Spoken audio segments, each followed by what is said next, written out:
Ora si registrerà la conferenza. Okay, thanks for joining, guys. Let's start, as we were discussing with Anna, with the news that is the output of the first meeting of the Council of Participatory Democracy, which was the petition to the European Parliament for the management of the COVID-19 emergency, social, economic, and climate crisis proposal. And we officially received the confirmation that on the 30th of April, it will be discussed by the PETI Committee. So I, as the first signatory, I will be in charge of presenting it to the committee, together alongside with the other 4 or 5 petitions on the same topic submitted by other citizens and organizations. I received the list yesterday. It's quite interesting that one of them is about the management of the migrant situation in Greece, and it was submitted by a human rights organization. I find it interesting that they use the instrument of the petition to the parliament, and others have been submitted by individual citizens. So, I mean, it's a great achievement for what we put in place with the Council on Participatory Democracy, being able to elaborate a petition, to bring it to the Parliament, and to have it discussed more or less urgently, although, of course, the process is not that straightforward, and so it would have been nicer having discussed before the plenary of today, but still, it's a good achievement. And I spoke this morning with Eleonora Evi, who is one of the MEP who supported the initiative, who mentioned that there is still the possibility that it can become a resolution of the Parliament or something like that. So it's definitely a good step. And also an opportunity to reconnect with the people that participated in the first meeting of the Council on Participatory Democracy, with basically a hi Marco, sorry we started. I was informing about the 30th of April presentation of the petition to the European Parliament that has been confirmed. And as I said, this is going to be a good way to reconnect with the people that took part in the first meeting of the Council on Participatory Democracy, to announce the second meeting of the Council, which is going to happen next week, Thursday and Friday. You might all have seen the email that I have circulated with the program, which is a combination of the different inputs that we had in the last meetings. So just to summarize for everyone, there is going to be a first session on Thursday with a focus on information, technology, and self-organized citizen assemblies, the 3 main areas of debate for the Thursday, where we will try to combine maximum 3 keynote speakers per session to open up the debate, and then leave as much space as possible for the participants to discuss on the merit of the different topics. The second day, the Friday, we'll have a sort of a European Citizens for the Rule of Law moment to start with, from 9:30 to 11, as a follow-up to the European Citizen Initiative for the Respect of the Rule of Law. We thought the Council on Participatory Democracy could be a good moment to gather organizations and citizens who took part in that initiative to discuss how to transform it into other participatory democracy steps, and then some thematic sessions based also on the interest of the participants. So the structure is not different from the previous one, but the focus is more specific onto ways to strengthen the instruments, but also the knowledge of citizens and organizations about the instruments. What else? This is going to be a stepping stone, as we discussed also in the last meeting, for the big appointment called by mainly European alternatives, but a big network of European organizations that are going to convene on the 9th of May, with the purpose of putting together citizens for the future of Europe, potentially with the aim of organizing a self-convocated citizen assemblies, particularly if the whole conference on the future of Europe process fails completely now that's been postponed. So we put the Council on Participatory Democracy as part of the places to debate instruments of participation, also to create as much as possible a network between the different organizations. What I would like today to do is, as usual, to have an open debate, I think, on the two main points. So the relaunch of the European petition, now that we are getting close to the discussion. And for that, we also activated a outreach of European majors to basically find support of local administrators for the petition to strengthen the value from a citizen perspective of that in front of the European Parliament. But any other idea is more than welcome, since there is really the possibility it's going to be adopted, not only discussed. And secondly, on the Council on Participatory Democracy, I think it's a good moment to discuss how and who we can invite to make sure that there is a strong debate on that. I think that, yeah, Marco, I was going to say the political meaning of all of this, and you raised your hand, so you need to. No, sorry. Hi to everybody. I just wanted to stress the importance of linking the petition with the official debate in the European Union, because finally yesterday the European Commission presented a plan of action against the coronavirus. And today she started presenting it to the European Parliament, and it will be discussed in the Council meeting on the 23rd of April.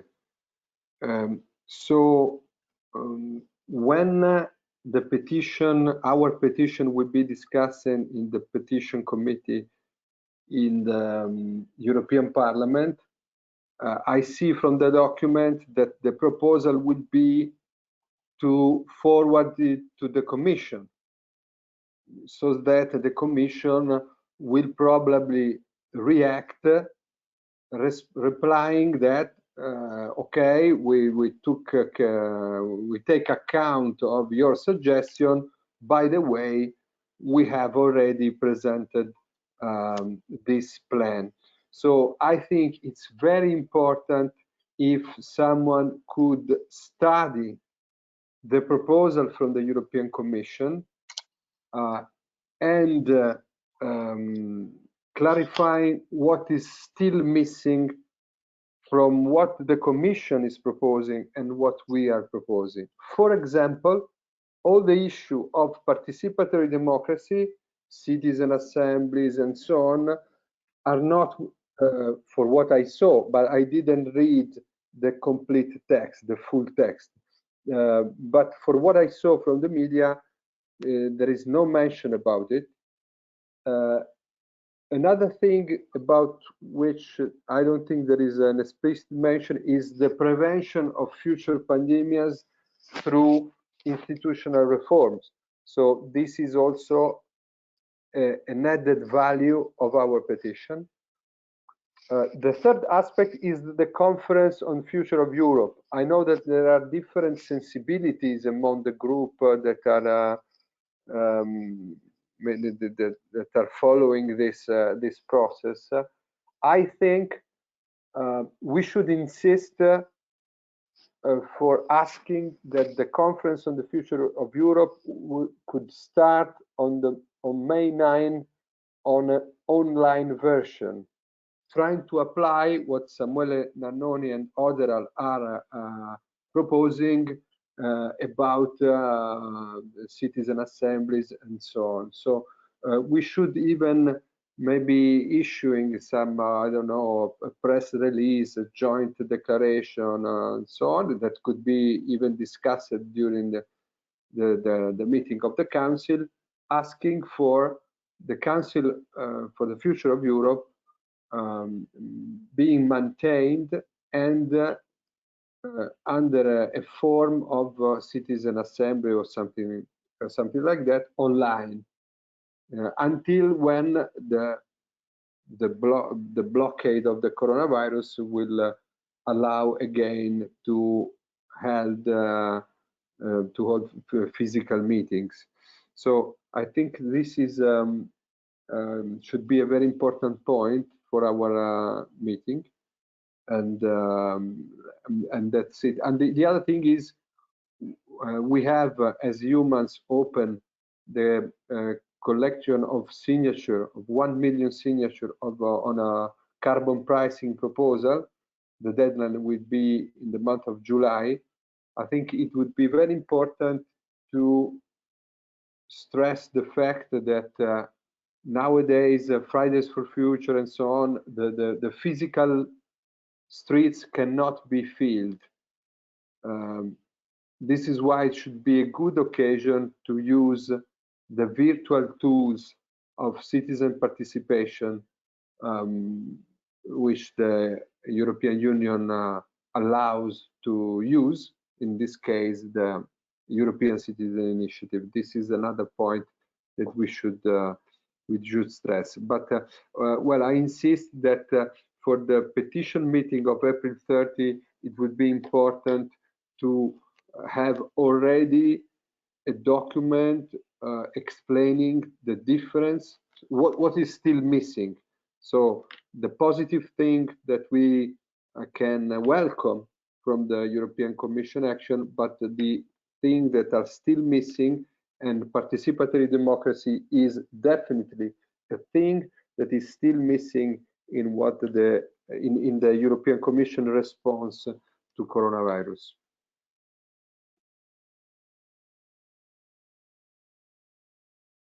Thank you, Marco.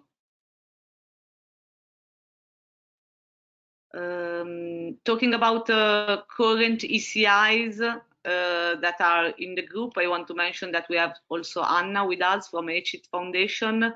And I don't know if you already launched the Voting Without Borders ECI or not yet in terms of signatures collections, but it's another ECI that's on the table during the crisis. So I don't know what's your plan with that, but there will be at least 2 ECIs live somehow during the council.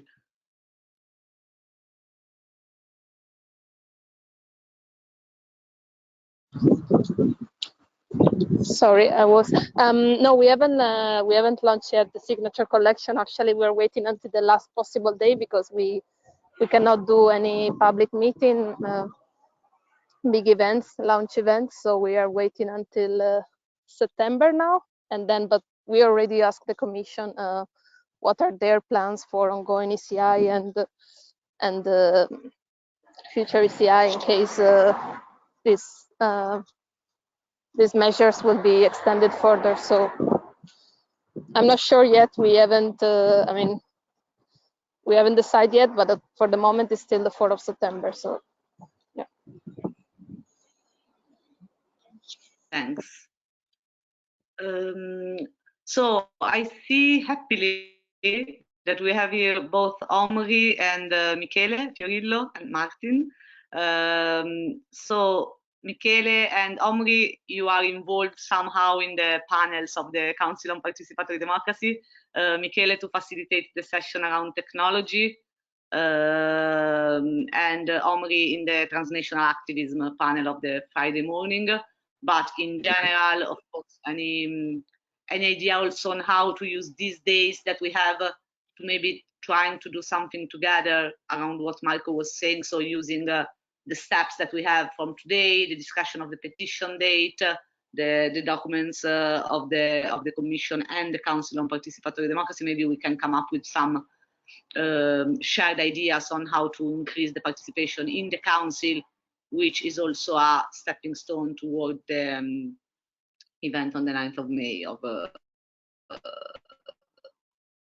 alternatives and the others. So I think any idea to practical stuff that we can do and activate quickly, I think it's good. Yeah, just so as you know, there is the initiative for another Europe Day on the 9th of May, which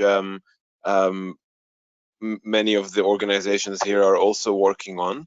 And so when we're talking about a participatory democracy event on that day, that will be the event, right? Just to clarify that we're talking about one event and not potentially several, right? Or they will, whatever happens will be coordinated, correct?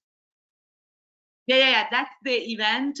Even though okay, as a strategy for the council and for humans, we still think it's worth to try to ask for the official kickoff of the conference on the future of Europe.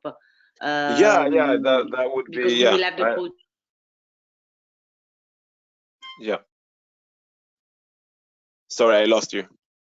Opportunity to speak at the Parliament on the 30th of April with the Petition Council. So we will try. It's very unlikely that they're going to kick this off, but there's going to be two parallel strategies, basically, which is also the approach that I'm having within the Another Europe Day committee, like trying to get to know.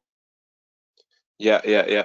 Okay, sounds good. And from my side, with regards to speaking on the council event, more than happy, of course, and maybe we can together with Lorenzo and Marco, we can kind of and Karsten, we can see what different themes we might want to emphasize and so on, so we complement each other. Just an idea. And should we try and keep the interventions short then, maybe, so it's 15 minutes speaking and 15 minutes discussion on the day, maybe?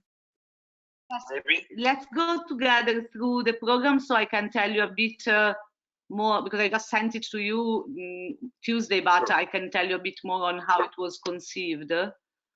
1 second, let me open this one. Okay. So the program online, it doesn't have yet the name of the speakers because we need to confirm them, but I'm gonna share the concept so it can help to get a sense of the approach. Okay.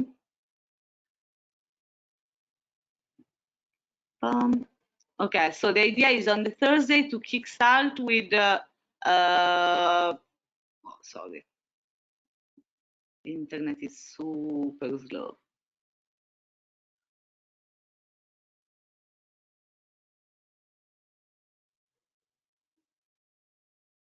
Okay, so the idea is to start with an introduction on the council in itself and a bit what along the lines that Marco was saying. So why participatory democracy is still and is even more important nowadays in the situation that we are currently in, and how there is a high risk of getting it dismissed because of the crisis instead of strengthening it. Then I asked Niccolò Milanese or Lorenzo Marsili to present the Another Europe Day initiative. So the whole idea of increasing the critical mass around the self-convocating citizens across Europe. Then I want to invite the presenters of the other petitions on the coronavirus crisis to the Parliament to basically explain their perspective of why they use the instruments, and also have citizens, actual citizens, talking about using participatory democracy, which is different from organizations, of course.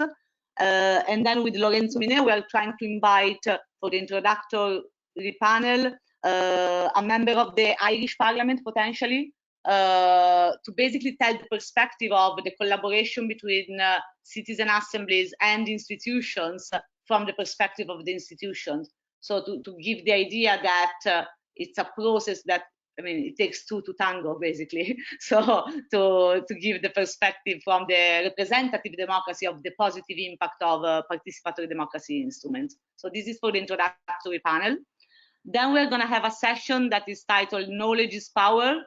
So it's basically about the knowledge of the instruments and the role of the media and information, with 3 keynote speakers, 8 minutes each, and then free debate on this topic. Ideally, I would like to have Bruno Kaufmann, who is the global democracy correspondent of the Swiss Broadcasting Corporation, for a focus on the Swiss case, how it works, because of course it's best practice, and it's also a federalist country, Switzerland, so it's also interesting because of that. We are trying to have someone from Euronews, from a television and mainstream media perspective, and the existing framework of information around participatory democracy instruments at an European level, with someone from the Economic and Social Committee. The second session is the one Tech for Democracy. And here the idea is, I asked Karstenberg to present the ECI campaign and Open ECI, to also give a bit of a history of the European Citizen Initiative technological and political evolution, since they were the ones who made sure it was included in the treaties. And then 2 perspectives, one from Latvia, if I get a hold on the guy, and one from Spain about Decidim, and this is the session that Michele is gonna facilitate. Again, 3 speakers, 8 minutes each, and then as much as possible for open debate. And then the last session for Thursday is gonna be on the Conference on the Future of Europe, or in general about citizen assemblies at a European level.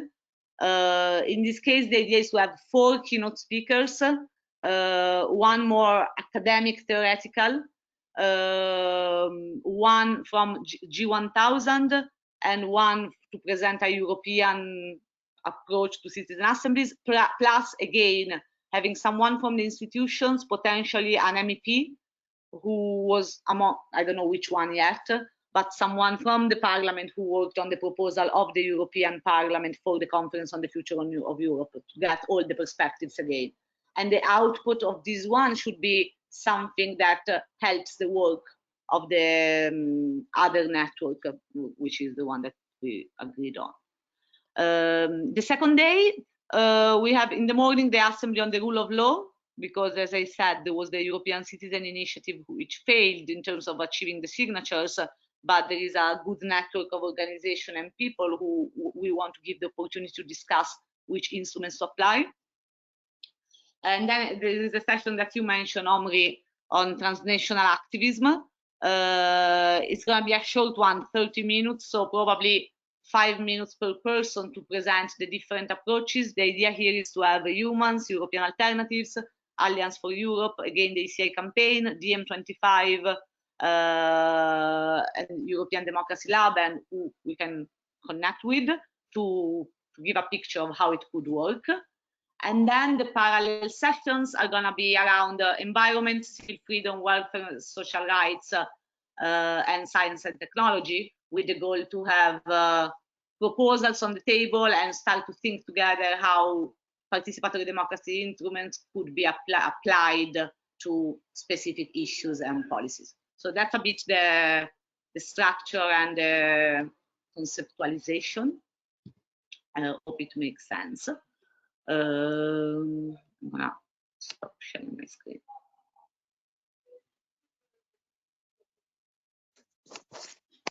Okay, great. I was just a question. So it all makes a lot of sense to me, and I don't really have any comments in terms of changes or anything like that. My question would be, if we have DiEM25 participating as DM, they would be kind of the only electoral political force, so to speak. So would it make sense to potentially invite other political groups, political actors to kind of balance it out? So to have maybe someone from the Greens or someone from I don't know, some social party, or or Volt or someone like that who might be interested in participating. We don't have to, but just thinking out loud. Oh, I think it's Marco speaking. I think it's a good idea. We already last time involved some members of parliament that were more receptive of the petition and our proposal. We could do the same. If you have suggestions of people that you know within those parties that could be particularly interested, without making like a mass invitation, this could be. I think it's important. It's not a party meeting, it's not a partisan meeting, but if there is a kind of a cross-party presence, I think it's useful. Yeah. With regards to DM specifically, the idea was to have a focus on their movement approach rather than the electoral one. So I found interesting when Michele and I discussed this, the idea that to focus on the movement rather than the elected. But we can, I mean, I didn't want to do an extensive session, so I wanted to try to find angles, but I mean, if we have ideas and we want to invite them in general, not only to be speakers, I mean, there is going to be, as you have seen last time, it's super open for everyone to talk. So, no. Sure thing. Michele, I don't know if you elaborate on the. Yes, I agree with Marco that there is the risk that because DM, by the way, it's a political movement, a part of its participation sometime at election, directly or indirectly. The point is, if it's transnational politics, then transnational politics movement, real transnational movements, as far as I know, are only DN20. First of all, of course, the radicals, then the Greens, somehow, because their system is not, but okay, I don't want to elaborate on it, but we can say the Greens, they are transnational.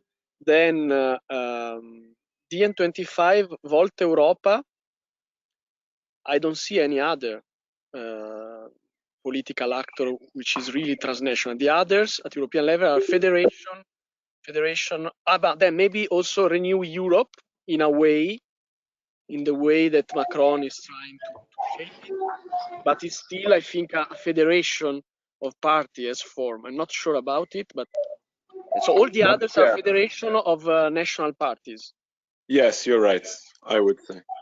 I mean, yeah, I mean, Volt and the Greens in our well, Volt is transnational and identifies as a movement and a party. The Greens are maybe a bit more national, but yes, they are also pan-European to an extent, and also a movement to an extent. And the others, I think you're right. But I think if we just have a balance of representation and some input, I think it should be okay. Yes, I think it's not really our, let's say, our duty to decide at which extent a movement is a transnational movement, even because from the electoral point of view, all this movement, when you have to present an electoral list, you need a national organization. A national something, a national legal entity to do that. So I don't think we should too much go into our evaluation on how far a movement is a transnational one. I think we should go the other way around. We have a transnational cross-party platform of deliberative democracy, of participatory democracy, which is there to be used by citizens and organizations. If political organization, even electoral organization, want to participate to the discussion and to use the participatory democracy tools, I think they are welcome. Of course, is not something that is mainly in their hands. It should be discussed and proposed through civic platforms, and then everybody will be free to use in a way the result. I think it's important that if there is someone, it should not be just from one political party, but at the end we are in a way the owner of the event are non-electoral organization, so we should not be too worried of having cross-party political participation over there. For example, even if a regional, I don't know, I put an example, a regional political force is very interested in having I don't know, citizen assembly at the European level, we should not say, no, you are not allowed to jump in the discussion because you are not a transnational organization or because you are an electoral organization. And then we will see if it come out that the process is hijacked by electoral forces, we can study countermeasure in order to impede this kind of downfall. But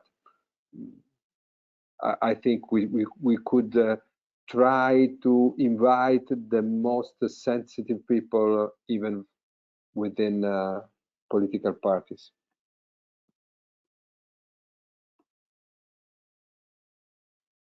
Lorenzo Mineo, and then Samuele.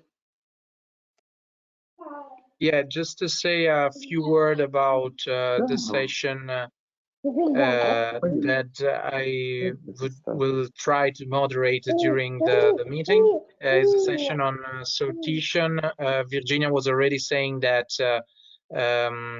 we were trying to invite some members of the Irish Parliament in order to have this perspective from a representative institution. An activist from French activist of humans also told us that in France the Citizen Assembly on Environment already had a session that was online.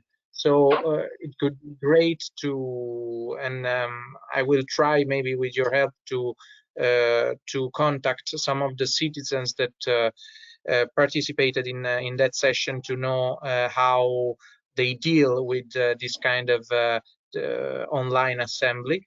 And then I will need, of course, the help of Samuele, who's the next person to invite also organizations that are involved in sortition, because I think that for that session we will have a good balance between academics and organization on the civil society working on sortition. Apart from that, I think that the idea of Marco was good about identifying the things that are missing in the proposal of the Commission and that are included in our petition. So I accept the challenge to study the proposal and see what can and write a document maybe that we could use for the meeting. Thank you, Lorenzo. Samuele.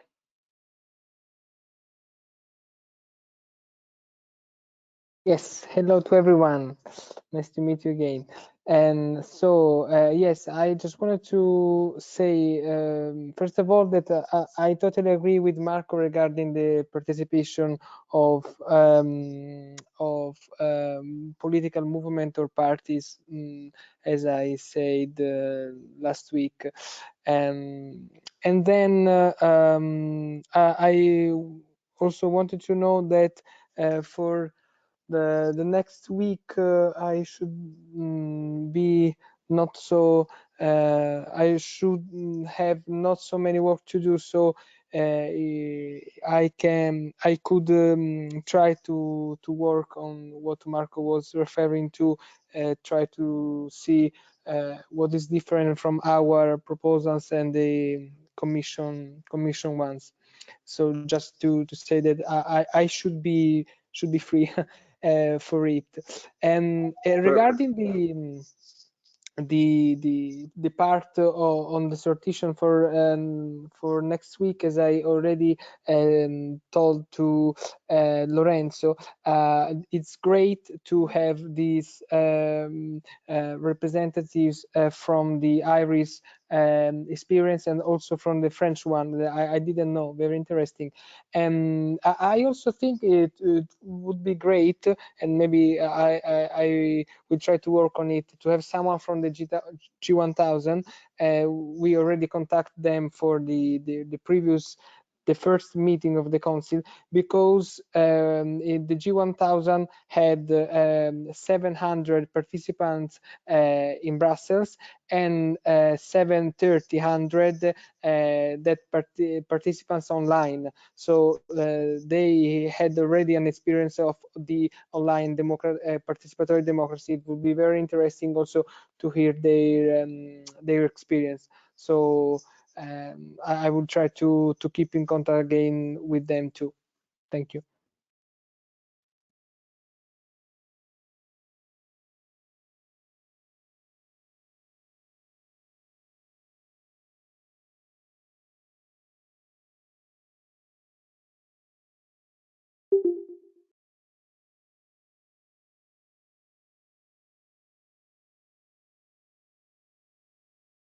No, Virginia, we are not hearing you. I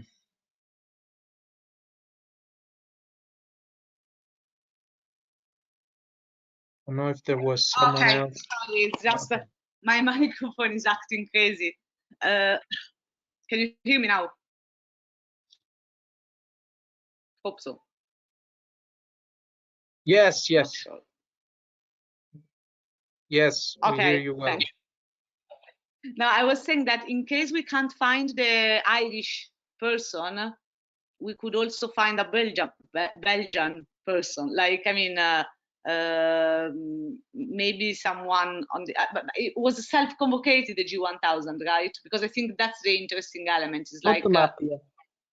Okay. Yes. Yeah, on the society. So I don't know if Devin Van Raybroek we will be able, because I know that he's writing his last book. So I was in contact with him in the last month, but every time that I send an email to him, I receive an email when there is written, I'm writing the last book, so maybe I won't be able to join to meetings, etc. So if he can reply to the emails as he did, it's okay, but maybe to participate to something more, I don't know. We can try to contact him, but even if not Devin Van Raybroek, we could try to have, for example, someone that we had last July in Rome at our event. So the Catherine Leonard or Yves Sintome, Eve, okay, another member.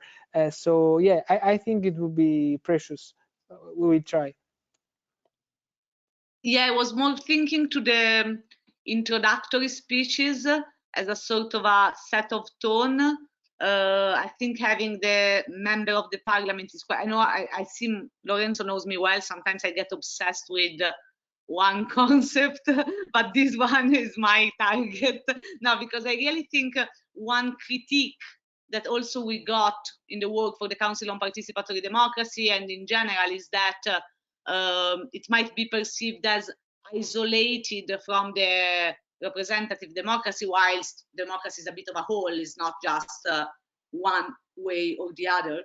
So I think having a positive experience from someone within the institution that can also say how it helps to have a bottom-up process, for example, to deliberate on controversial issues, sensitive issues, I think it can reinforce everything that we do, in the sense of like making feel that it's for the good and it's not for just protesting. Yeah, but it should not be difficult to find politician or institution members in Belgium, in Brussels, that are confident with the idea to have participatory democracy and aleatory democracy working together with the representative democracy, because they also the G1000 members to whom I speak with, they say they are for them it's important to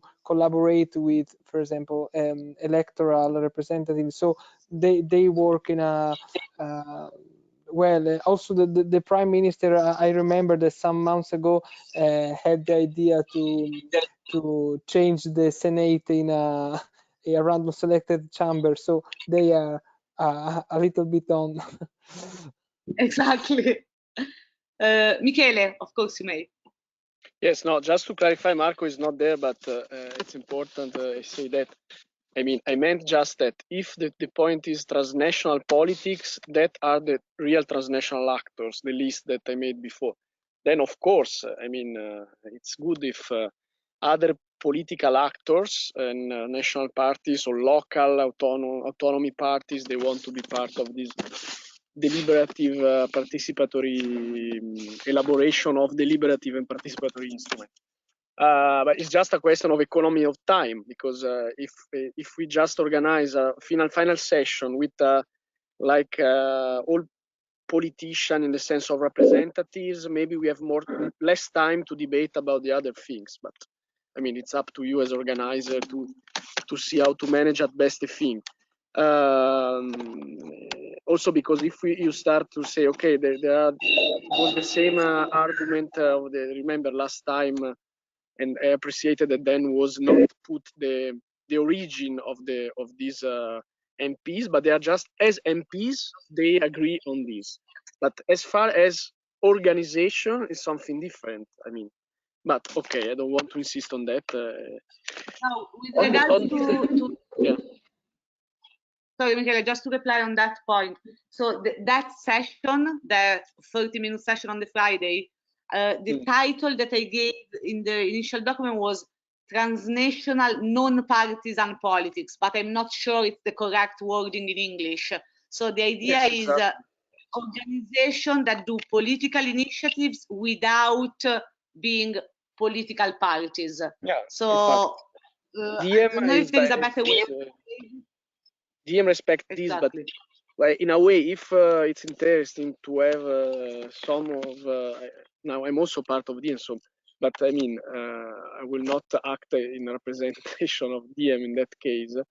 But maybe there is the Green New Deal campaign, which is initiated by DM, but together with different subjects, also Sunrise Movement, for instance.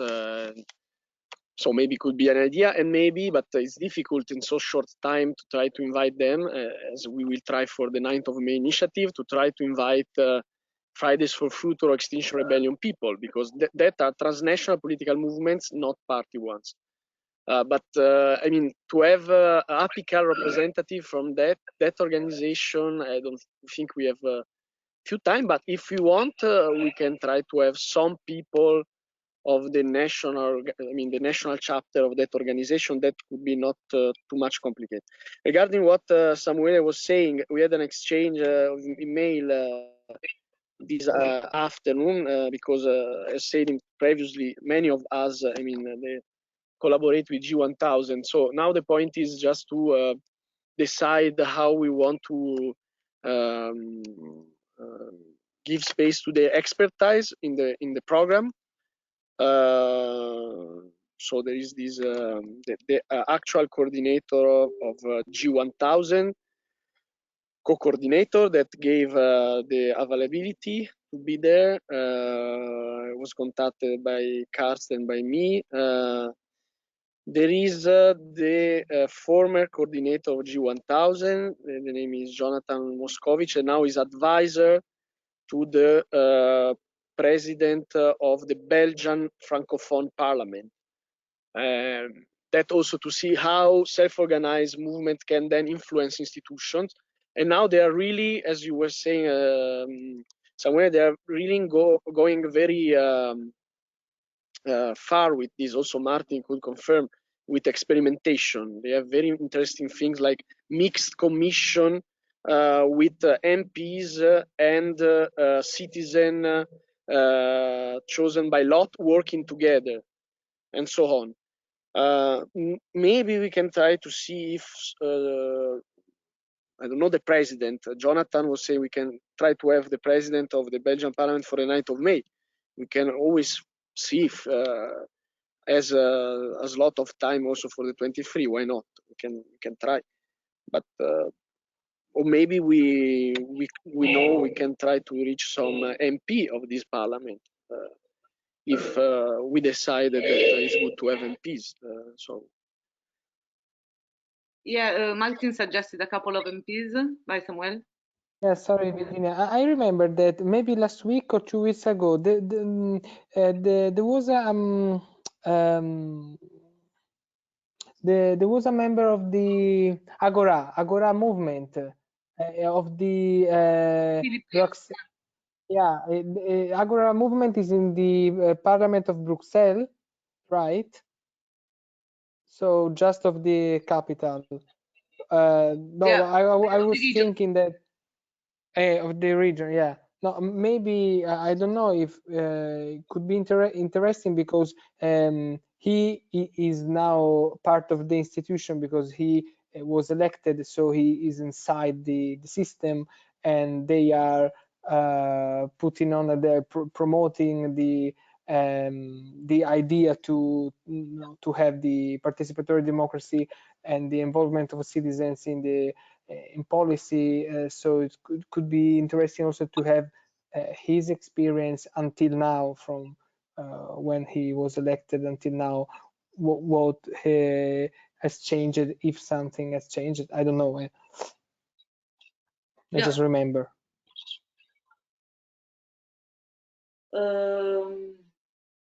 Okay, one last thing. No last things. I'd say if we don't have any other urgent topics, probably Lorenzo, Samu, and Michele, you can coordinate on the best combination for the sortition bit, and I'll focus on information, and Michele focuses on the tech side, coordinating with myself as well. And we can keep this going via email for any messages or anything for the. One last thing is, Martin, you mentioned a couple of MEPs. Do you know them directly, or do you just know that they happen to be interested in the participatory democracy and the conference on the future of Europe topic? Don't know if you can talk, but maybe you can write. I can talk. I know Daniel Freund a bit. He used to work for Transparency International. I think he's been the most passionate about the conference on the future of Europe on behalf of the Parliament, is my intuition, even though passion is difficult to measure. But he's been working on it a lot, and he was the representative from the Greens. Gabriela Bischoff is from S&D. She also worked on it actively, that's for sure. And I mean, there have been a few more who've been working quite a bit on it. But yeah, Daniel Freund is the only one that I've been, I don't know, not closely in touch, but I've met him a few times, and yeah. So if you want, I can write him an email. Yeah. I can also introduce you. It depends directly, or if you want to just introduce me and I follow up with the invite. It's up to you how you prefer. Because maybe it's helpful also for the 9th of May, so we can. Yeah, and also I just to jump in, I also have quite good connections in the European Parliament. Damian Bosselager, who's the Volt MEP with the Greens, I know him and his team quite well. And also Brando Benifei from S&D might be interested, because he does a lot of just stuff on European citizens and so on as well, and several other names. Maybe I'll check also just to see if there might be someone from ALDE/Renew Europe, who comes to mind? I'll think about it and see. Consider that Brando was at the first meeting of the council, and he was also the first one to endorse the petition to the European Parliament and to actually mention it in the plenary. So our rule, not our, but we always try to have less Italian as possible. So if you have any other connection that is not Italian, is more than welcome. Not that Brando sure, will yeah, sure. Okay, I will keep that in mind. I'll keep that in mind. We hate Italians. We are against Italians. Exactly. And just Europe. So guys, I think as a rule of thumb, let's invite whoever we want in terms of sending them the invite and joining. And then if we have someone that really is worthy as a keynote speaker, let's analyze them. I think it's always good to mention that we're going to have 3 keynote speakers and then time for free speeches. Usually it works, to be honest. A lot of organizations take part even if they are not in the panelist list. So in general, feel free to invite anyone. With regards to the keynote speakers, let's have a bit of coordination, because otherwise we risk to end up with 20 speakers and no time for dialogue and assembly approach. So we just need to find the right balance, in my opinion. Cool. And of course, if you have the logos of your organization, we can add it to the invite. So just send it to me. If Omri, you want to use the Alliance for Europe logo, or Sure. I don't know, any other idea, just yeah. cool. Okay, Enjoy your cruise. Oh, thank you. All right, bye-bye. Thank you, guys. Bye, cheers. Oh, a presto. Bye, everybody. Thanks, Virginia. Guys. Ciao.